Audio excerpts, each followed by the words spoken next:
গণতন্ত্রের প্রথম পাঠশালা বিশ্ববিদ্যালয় ক্যাম্পাস। আর সেই পাঠশালায় সবচেয়ে বড় আয়োজন হলো ছাত্র সংসদ নির্বাচন। এই সপ্তাহে সারা দেশের আলোচনার কেন্দ্রবিন্দু সেই বহুল প্রতীক্ষিত নির্বাচন।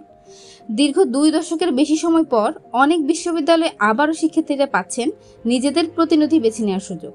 ঢাকা বিশ্ববিদ্যালয়, রাজশাহী বিশ্ববিদ্যালয়, চট্টগ্রাম বিশ্ববিদ্যালয় সহ বড় বড় ক্যাম্পাসগুলো এখন নির্বাচনী উৎসবে মুখর।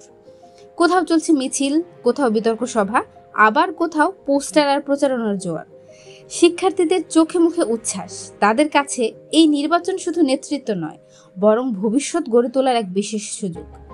ভোটারদের প্রত্যাশা স্পষ্ট। তারা চান এমন নেতৃত্ব যারা ক্লাসরুম থেকে শুরু করে আবাসন সংকট, গবেষণা সুবিধা, পরিবহন সংকট, এমনকি ক্যাম্পাস নিরাপত্তা পর্যন্ত প্রতিটি বিষয়ে কার্যকর ভূমিকা রাখবে।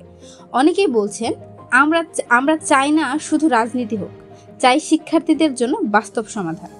তবে নির্বাচন ঘিরে বিতর্কও কম নয়। কোথাও পোস্টার ছেঁড়াছিঁড়ি, কোথাও প্রভাব খাটানোর অভিযোগ, আবার কোথাও বহিরাগতদের হস্তক্ষেপের খবরও পাওয়া যাচ্ছে।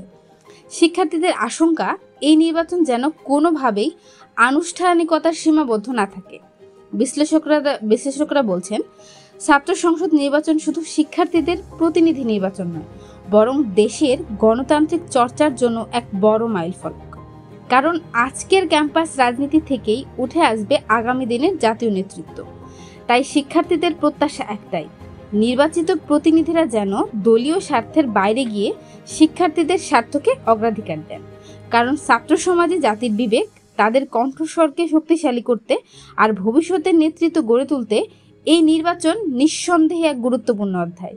আতিয়া ইবনাত রিফা, ঢাকা চ্যাট।